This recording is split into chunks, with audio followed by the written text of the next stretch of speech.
911, what's your emergency? My husband. I think he killed someone tonight. The operator's voice steadied. Ma'am, are you safe right now? Yes. Her voice trembled like autumn leaves. He's in the shower, washing away the blood. In the small town of Willow Ridge, Georgia, that early morning call shattered more than just the pre-dawn silence. It marked the moment Naima Rucker made the most painful decision of her life, turning in her own husband. Hours earlier, Deshaun Rucker had kissed his wife's cheek and said those familiar words, "I'm just stepping out for a drink." A routine phrase. A normal evening. But by sunrise, one man lay dead, and a family was forever changed. Have you ever watched someone you love change before your eyes? Those small warning signs you noticed but pushed aside. The moment when protecting someone you love means doing something that will destroy them. That's exactly what happened to Naima. When the man she had built a life with walked through their door with blood on his hands, she faced an impossible choice: protect the husband she had sworn to stand by or uphold the truth she knew in her heart. What would you do if the person who once promised to protect you became someone you feared? If the father of your child committed an act so terrible you couldn't look away? Tonight, we explore how ordinary evenings can become life-changing moments, how the words, "I'll be back soon," can lead to decisions no spouse should ever have to make, and what happens when love and justice stand on opposite sides of the door. If you believe truth matters, even when it hurts, hit that like button and subscribe to Crazy Crime Files, where real stories remind us that sometimes the hardest choices are the ones that save us. Deshaun and Naima Rucker seemed like the perfect match when they met 10 years ago at a community college fundraiser. Deshaun, with his charismatic smile and ambitious plans, quickly won over Naima, a practical woman with a quiet strength that balanced his more impulsive nature. They married within a year, and their daughter Zaria arrived soon after, a bright-eyed girl who inherited her father's charm and her mother's thoughtful gaze. From the outside, the Ruckers appeared to be living the American dream in their modest two-story home in Willow Ridge. But dreams have a way of fading. For the Ruckers, the change came gradually. The first time Deshaun stayed out all night, he came home with flowers the next morning, Naima told her sister. By the fifth time, he didn't even have an explanation. His pattern became predictable. Every few weeks, tensions would build at home, bills piling up, arguments over responsibilities, the pressure of raising Zaria while both worked full-time jobs. Then would come those 5 words, "just stepping out for a drink." Sometimes he'd return in an hour. Other times, dawn would break before his key turned in the lock. The smell of alcohol couldn't hide the scent of deception that followed him home. Naima noticed the changes: phone calls he took outside, unexplained cash withdrawals, friends she'd never met. When she questioned him, his answers became defensive, then hostile. "You don't trust me? After everything I do for this family?" For Zaria's sake, Naima tried to maintain peace. She learned to read his moods, the tight jaw, the drumming fingers, the distant look that meant he was already gone before he reached for his keys. That Thursday in August was different. Something in Deshaun's eyes made Naima's stomach tighten as he kissed Zaria goodnight. A coldness she hadn't seen before. A darkness that made her reach for her daughter's hand. "Don't wait up," he said, his voice flat. "I'm just stepping out for a drink." As the door closed behind him, Naima felt a chill that had nothing to do with the air conditioning. Something was going to happen tonight. She could feel it in her bones. The clock read 8:45 p.m. when Deshawn grabbed his wallet from the counter. He wore dark jeans and a white button-up shirt, too formal for a casual drink. His cologne, a gift from Naima last Christmas, hung heavy in the air. "You look nice," Naima said, folding laundry at the kitchen table. "Meeting someone?" Deshawn checked his phone. "Just the usual guys." The lie sat between them, solid as furniture. Through the window, Naima watched him slide into his car without a backward glance. She abandoned the half-folded clothes and moved to Zaria's room, watching her 7-year-old daughter sleep peacefully, unaware of the tension filling their home. Willow Ridge, Georgia wasn't on most maps. With just under 15,000 residents, it was the kind of southern town where 4th of July parades still mattered and people nodded to strangers on Main Street. The summer heat lingered past sunset, pressing down on the town like a heavy blanket, making the air thick enough to chew. The Rucker home sat in a neighborhood of aging ranch houses and small yards where children once played freely. Now, most families kept their kids closer to home.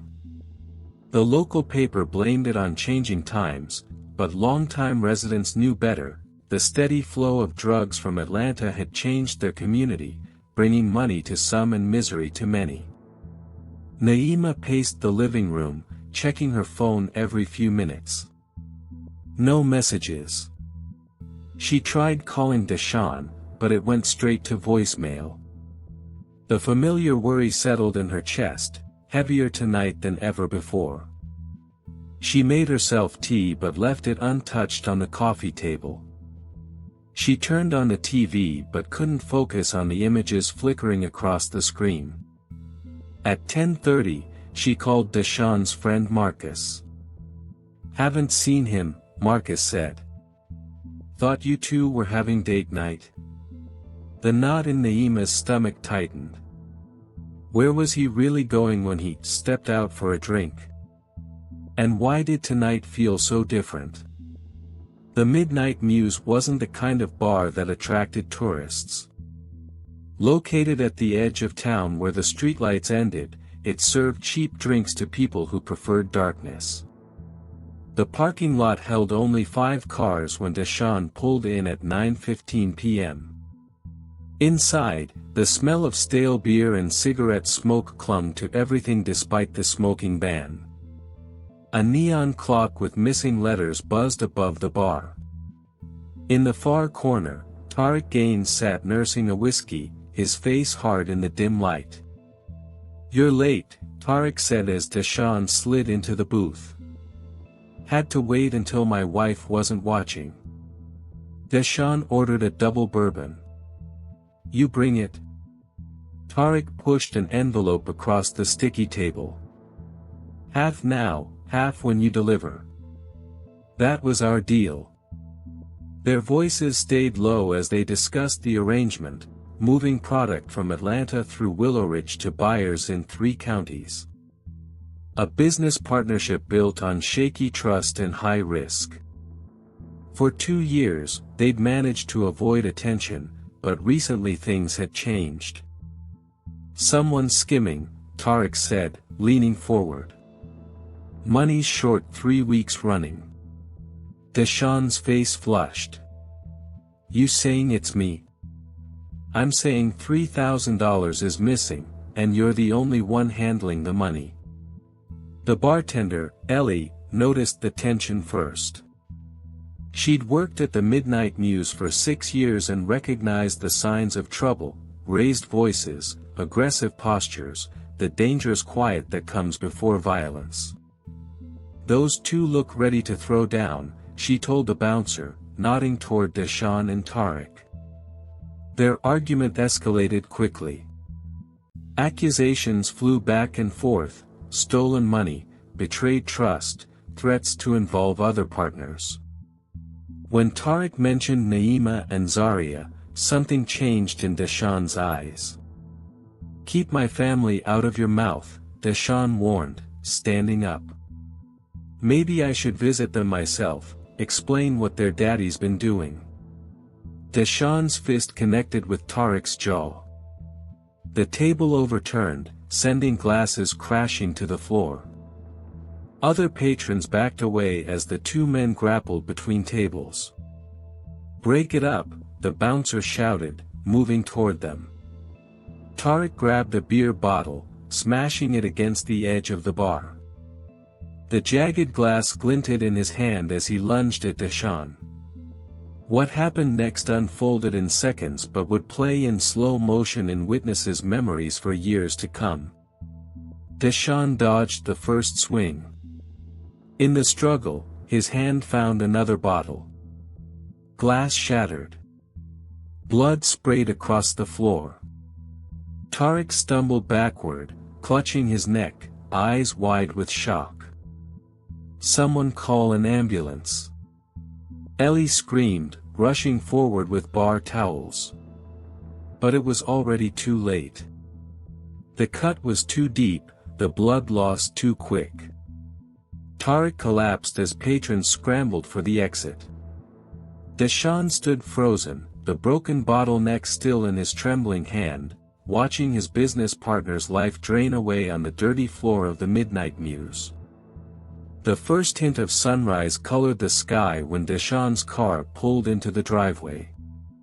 Naima, who had dozed off on the couch, jerked awake at the sound of his engine. It was 5:17 a.m. Through the window, she watched him sit motionless behind the wheel for nearly 5 minutes before slowly making his way to the door. When he finally entered, Naima's hand flew to her mouth. Deshawn's pristine white shirt was now dark crimson across the front. His hands were cut and swollen. Dirt and what looked like dried blood caked his pants. But most disturbing was his face, empty, hollow, like someone had reached inside and removed his soul. "Where have you been?" Naima asked, her voice barely above a whisper. Deshawn walked past her to the kitchen sink. He turned the water on full blast, shoving his hands under the stream. Pink water swirled down the drain. "Deshawn, talk to me. What happened?" Her voice grew firmer. "It wasn't supposed to go like that," he finally said, staring at his hands. "Tariq pushed me. Said things about you and Zaria." "Tariq? Your friend Tariq?" Naima moved closer, noticing more blood on his collar, his shoes. "Deshawn, whose blood is this?"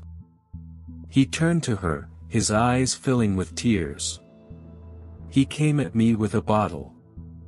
I just reacted. I didn't mean for it to happen." "Mean for what to happen?" Naima demanded, fighting to keep her voice down so Zaria wouldn't wake. "He's gone, Naima. Tariq's dead." The words hung in the air between them, changing everything. Naima stepped back, her legs hitting the kitchen chair. "Did anyone see you?" she asked automatically. "The whole bar." Deshawn slumped against the counter. "It all happened so fast." "You need to call the police," Naima said, reaching for the phone. Deshawn grabbed her wrist. "I can't go to jail. Think about Zaria. When faced with the truth about someone you love, what would you do? Would you protect them, even when they've done something unforgivable? Or do you believe that true love sometimes means holding people accountable?" This moment, choosing between family loyalty and moral duty, tests our character in ways nothing else can. If you've ever had to make an impossible choice between protecting someone and doing what's right, share your story in the comments. The question wasn't if Naima would make a call, but who she would call, and what she was willing to sacrifice to live with her conscience. Deshawn disappeared into the bathroom. The shower started running, water washing away evidence while Naima sat frozen at the kitchen table. Her mind raced between competing loyalties, to the man she had married, to her sleeping daughter upstairs, to her own sense of right and wrong. The weight of Deshawn's confession pressed on her chest, making it hard to breathe. She remembered their wedding day 8 years ago. Deshawn had promised to be her rock, her shelter, her partner through life's storms. They had been so young, so certain that love would be enough. The memory contrasted sharply with the blood-stained man who had just confessed to killing someone. Naima glanced toward the stairs where Zaria slept peacefully, unaware that her world was crumbling. What kind of future would her daughter have if Deshawn went to prison? What kind of future would she have if he didn't? Because Naima knew this wasn't just about tonight. The late nights, the secret of phone calls, the unexplained money, it all pointed to something darker than she had allowed herself to see. If Deshawn had killed once, what else was he capable of? He came at me first, Deshawn had said. Maybe that was true. Maybe it was self-defense. But running away, hiding evidence, those weren't the actions of an innocent man. Naima thought about Tariq's family. Were they waiting for him to come home too? Did they have a right to know what happened to their loved one? The bathroom door opened. Deshawn emerged, his clothes bundled in a plastic bag. "I need to get rid of these," he said, not meeting her eyes. "Then we can figure out what to tell the police if they come asking." In that moment, Naima saw her future split into two paths. One where she helped cover up a killing, lived with the knowledge of what her husband had done, and taught her daughter that loyalty matters more than truth. Another where she did what she knew was right, even though it would destroy the family she loved. She waited until Deshawn left the house again. Then, hands trembling, she picked up the phone and dialed 911. Police cars arrived 20 minutes after Naima's call, their blue lights painting the walls of neighboring homes. Officers found Deshawn in the backyard, attempting to burn his blood-stained clothes. He didn't resist when they placed handcuffs on his wrists. "I'm sorry," he whispered to Naima as they led him away. Zaria watched from the upstairs window, confused and crying. News spread quickly through Willow Ridge. By noon, the story was on local television. Neighbors who had waved politely for years now stood in their driveways, discussing the family they thought they knew. "Always seemed like a normal family," said Mrs. Reynolds from across the street. "Shows you never really know what goes on behind closed doors." The Midnight Muse became a temporary landmark, with people driving by slowly to look at the place where Tariq Gaines lost his life. The bar closed for a week out of respect, then reopened to larger crowds than ever before. The trial began 3 months later at the Willow Ridge County Courthouse. Naima attended every day, sitting alone in the back row. She listened as witnesses from the bar described the fight, the broken bottle, the blood. The prosecution painted Deshawn as a man with a violent temper who ended an argument with deadly force. The defense argued self-defense, pointing to Tariq's criminal record and the fact that he had struck first. After 7 days of testimony and 14 hours of deliberation, the jury returned their verdict, guilty of voluntary manslaughter. The defendant acted in the heat of passion, the judge said during sentencing, but with disregard for human life. This court sentences Deshawn Rucker to 10 years in state prison, with possibility of parole after 5 years. As officers led Deshawn away, he looked back at Naima.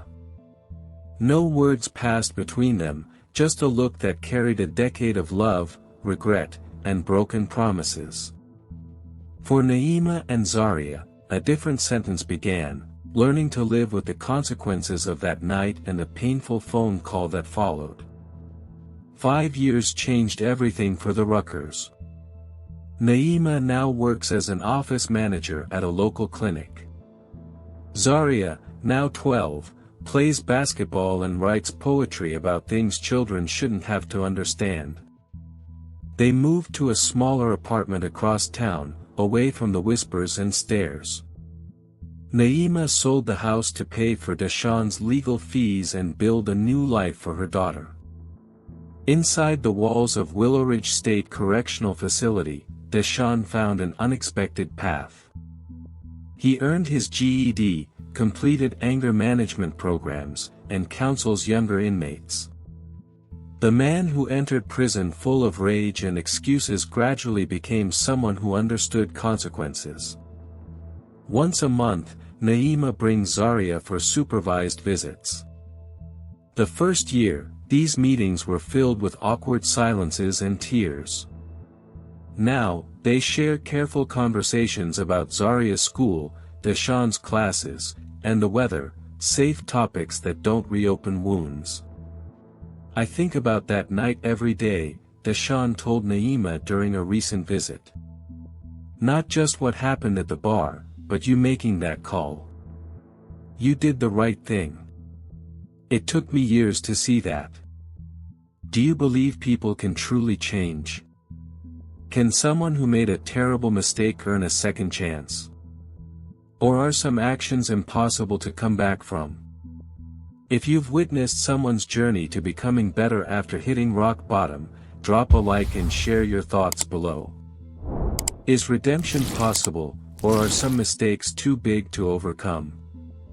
Next month, Deshawn becomes eligible for parole. Whether he returns to Willow Ridge or builds a life elsewhere remains uncertain. What's clear is that one night changed 3 lives forever, a reminder that moments of anger can lead to lifetimes of regret. "I lost my husband twice that night," Naima explained to a support group she now leads. "First when he walked into that bar with darkness in his eyes, and again when I picked up the phone to call police." Every Tuesday evening, Naima meets with women facing similar impossible choices: stay silent to protect someone they love, or speak truth and face the fallout. Her living room becomes a safe space where tears flow freely and hard decisions are made with support. "My mom saved 2 families that night," Zaria wrote in an essay that won a statewide competition last year. "She saved us from living with a terrible secret, and she made sure Tariq's family knew what happened to him." Sometimes doing the right thing breaks your own heart first. Through Naima's advocacy, 3 domestic violence cases in Willow Ridge led to intervention before tragedy struck. 2 local bars now train staff to recognize and de-escalate conflicts before they turn violent. Small changes, perhaps, but meaningful ones that might prevent another family from experiencing what the Ruckers endured. Have you ever stood alone, knowing the right thing would cost you dearly? That moment defines our character more than any easy decision ever could. If this story moved you, please subscribe to Crazy Crime Files. Share this video with someone who might need courage to make their own difficult choice. Remember, sometimes the hardest path leads to the only peace we can live with. Because in the end, we answer to the face in the mirror more than anyone else.